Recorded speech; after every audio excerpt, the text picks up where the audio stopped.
जय गुरु जी।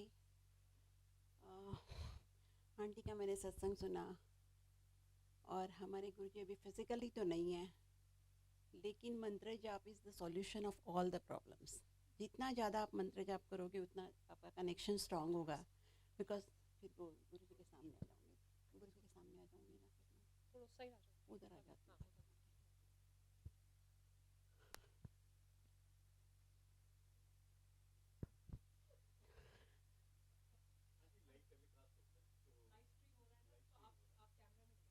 अरे मैं कैमरे नहीं कर, मैं ऑडियो ही करती हाँ कोई बात हूँ। जय गुरु नहीं। जी। जय गुरु जी।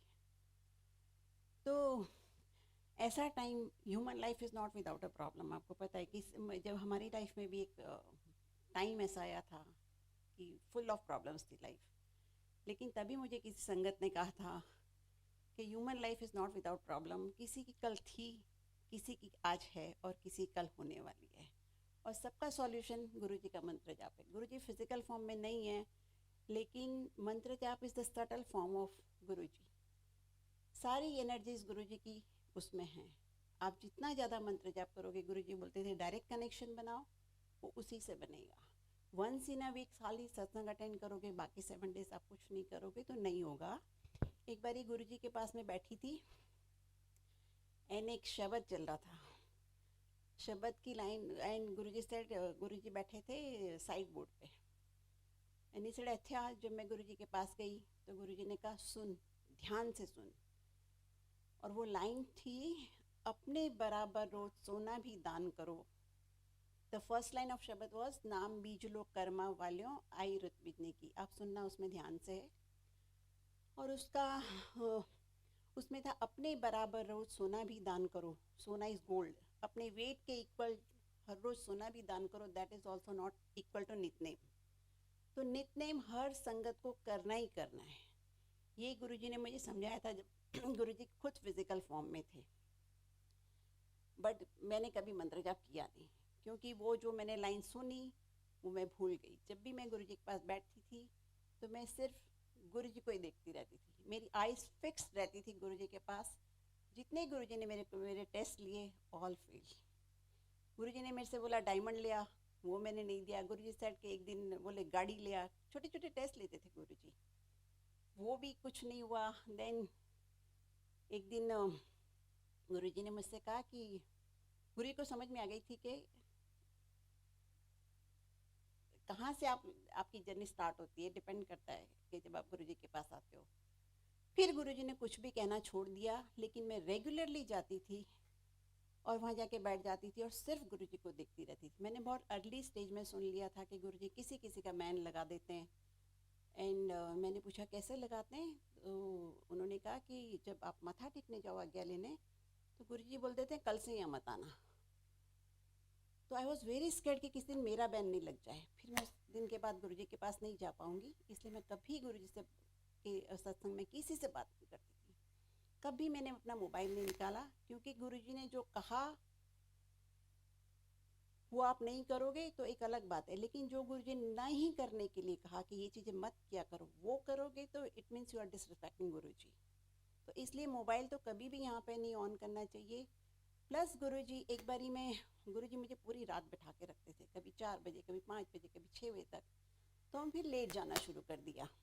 9 बजे लंगर लगता था तो हम जाते थे 8 बजे, 8:30, कि भाई सारी रात बैठना है गुरुजी के पास। तो एक दिन जैसे ही मैं ऐसे एंटर हुई, मुझे गुरुजी ने देखा एंड गुरुजी सर वहीं रुक जा, इतनी देर से आके कुछ नहीं होता। तो सत्संग में हमेशा एक ओमकार स्टार्ट होने से पहले पहुंचना चाहिए गुरुजी के आशीर्वाद के लिए। गुरुजी सबको नहीं बोलते थे ब्लेसिंग्स ऑलवेज, किसी किसी को बोलते थे। और वो इसीलिए क्योंकि यहाँ पे आशीर्वाद डिजर्व करना पड़ता है। गुरुजी के जो कहते थे उसको फॉलो करके आपको आशीर्वाद मिलेगा। ऐसा नहीं कि आप रोज बैठे रहो।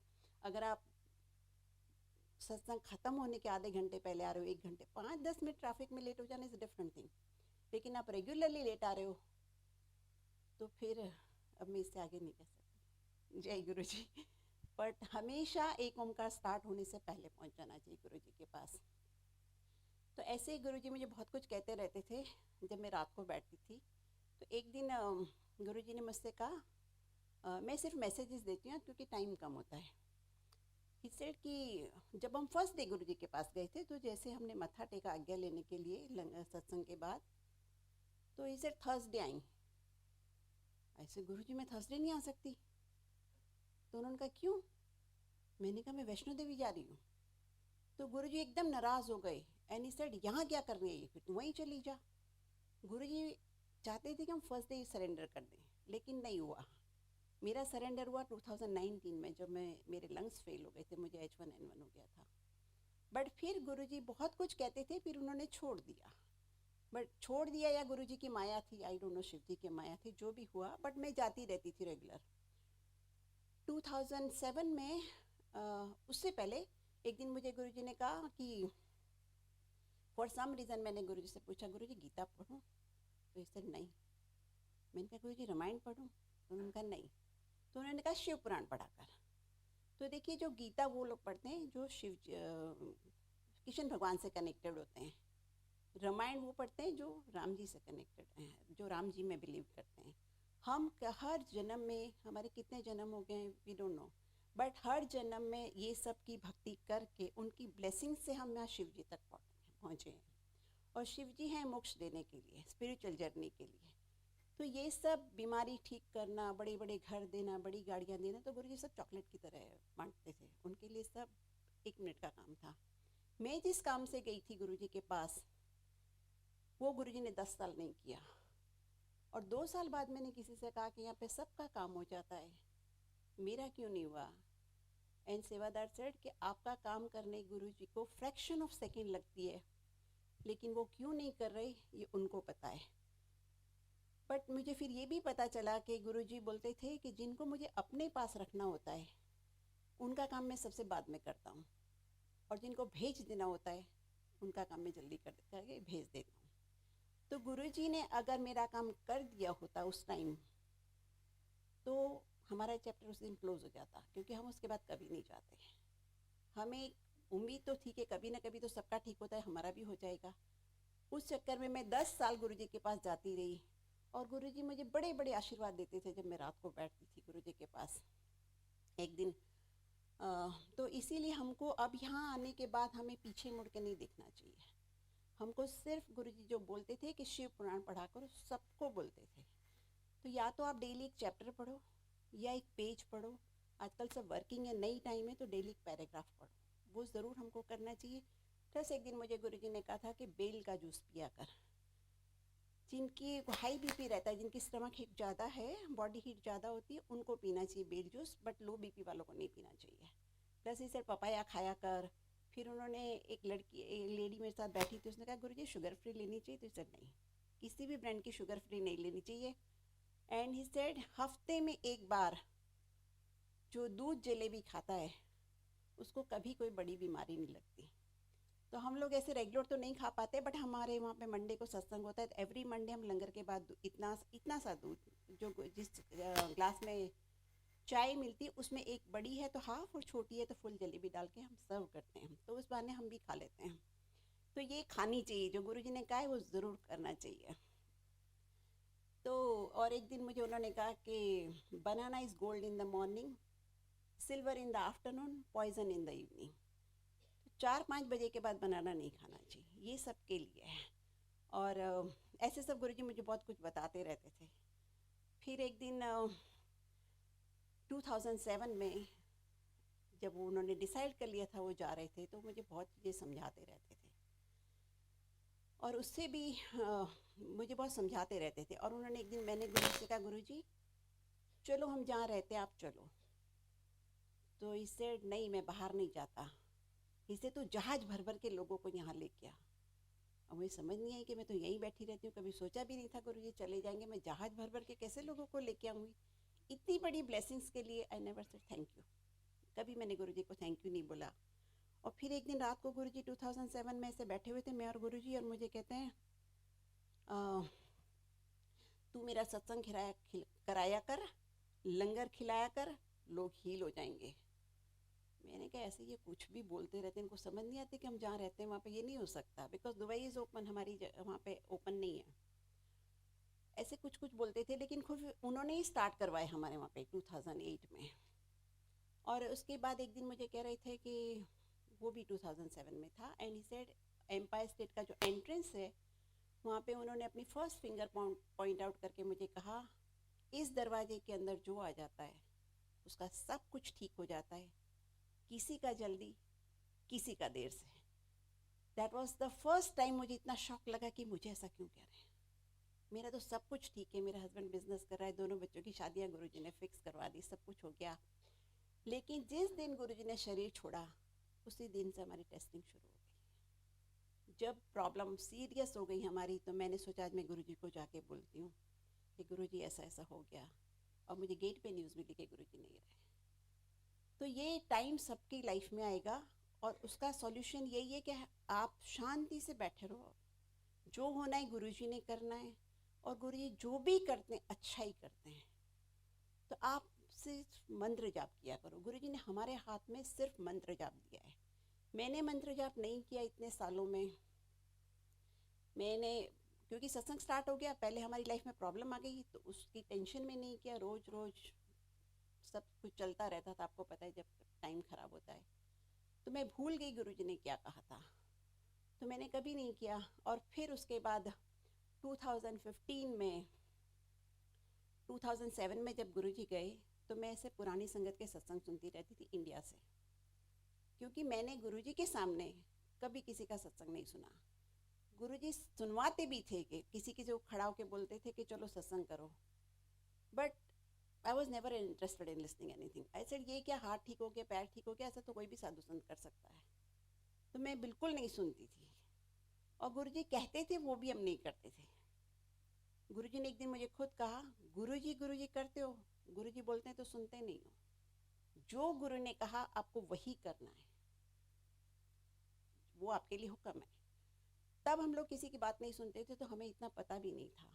जब गुरुजी चले गए तो बहुत ही प्रॉब्लम हो गई थी कि अब किसके पास जाएं, प्रॉब्लम तो हमारी सॉल्व नहीं हुई। तो इसीलिए आज नई संगत के लिए मैसेज है कि हर पुरानी संगत के सारे सत्संग यूट्यूब पे हर रोज़ एक सत्संग ज़रूर सुनना चाहिए। चाहे आपके पास टाइम नहीं, 10-15 मिनट 3-4 दिन में सुनो, जितना भी टाइम में सुनो, पर सत्संग ज़रूर सुनना चाहिए। मैंने भी सब कुछ गुरुजी के जाने के बाद ये सत्संग सुन सुन के सीखा है सब कुछ। और 2007 में जब मैं पुरानी संगत के सत्संग सुनती थी गुरुजी के जाने के बाद, हर रोज़ दिल्ली फ़ोन करती थी आफ्टरनून में और किसी न किसी संगत का सत्संग सुनती थी। तो एक दिन मैंने 5 दिल्ली में फ़ोन किए, किसी संगत ने फ़ोन नहीं उठाया। देन रमा बहल को मैंने जलंधर में फ़ोन किया, एंड रमा बहल ने हमको आधा घंटा सत्संग सुनाया। एंड देन मैंने जलंधर वो रहते हैं मास्टर जी रहते थे हिमाचल में, जो गुरुजी की फ़िज़िकल सेवा में थे लास्ट 6 मंथ्स। तो मैंने उनको फ़ोन किया तो उन्होंने कहा 5 फ़ोन आप कर चुके हो, रमा बहल ने आपको सत्संग सुनाया, मंत्र जाप किया करो। वो गुरुजी का एक मैसेज था, एंड वी वर शॉक कि इनको कैसे पता कि हम 5 फ़ोन दिल्ली में कर चुके हैं, रमा बहल जलंधर में रहती, ये खुद हिमाचल में रहते हैं। तो मैंने उनको वापस फ़ोन किया, मैंने कहा अंकल आपको कैसे पता कि हम 5 फ़ोन दिल्ली में कर चुके हैं और जलंधर में हमारी बात हुई है। देन ही सेड ये हेड क्वार्टर है, यहाँ पे सब कुछ पता लग जाता है। तो Guruji was giving message through master ji, but वो भी हमने इग्नोर किया क्योंकि सत्संग उसके बाद स्टार्ट हो गया, सत्संग में बिजी हो गए, 10, 15, 20, 50, फिर 100, 200 लोग आने लगे, हम उसकी तैयारी में रहते थे, कभी मंत्र जाप किया ही नहीं। 2015 में गुरुजी ने मुझे एक ड्रीम दिखाया, मैं सो रही थी रात को और एक लाइन मैंने सुनी नींद में, चल उठ, 2:45 बज गए, शरीर छोड़ने का समय हो गया है। एंड मैं एकदम घबरा के साइड टेबल से मैंने मोबाइल उठा के देखा, इट वॉज 2:36। तो मैंने कहा वो 9 मिनट्स बचे हैं तो मैं जा भी सकती हूँ 9 मिनट्स में। देन आई थॉट अंकल को उठाऊँ, मैंने कहा अंकल क्या बोलेंगे कि ड्रीम है, कोई बात नहीं, ड्रीम तो सच नहीं होते, सो जाओ। तो गुरुजी गाइड्स यू एवरी स्टेप। तो मैंने आंख बंद करके मंत्र जाप करना शुरू किया, और फिर थोड़ी देर हुई तो मुझे लगा कि अब तो टाइम ख़त्म हो गया, 9 ही मिनट बचे थे। और उसी टाइम मैंने गुरुजी को अपनी विंडो के बाहर देखा, दर्शन किए मैंने, विंडो के बाहर वाइट पैंट शर्ट पहन के गुरुजी खड़े थे। और जैसे ही मेरी आंख खुली तो मैंने फिर से मोबाइल देखा, 2:50, अरे मैंने कहा बच गई। देखो इतना 9 मिनट्स के मंत्र जाप से गुरुजी ने मुझे new life the, but I was so ignorant कि थैंक यू भी नहीं बोला, मैं सो गई, इतनी डीप स्लीप में थी कि मैं सो गई।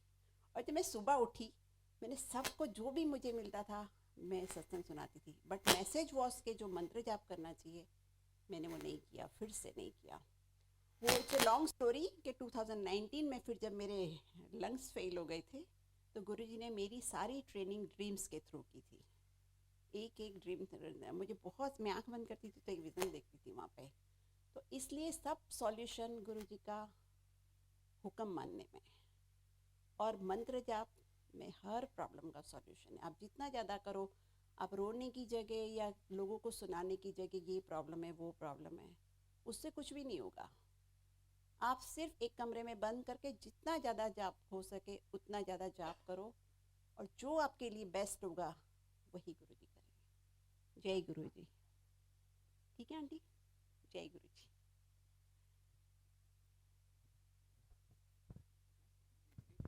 Thank you.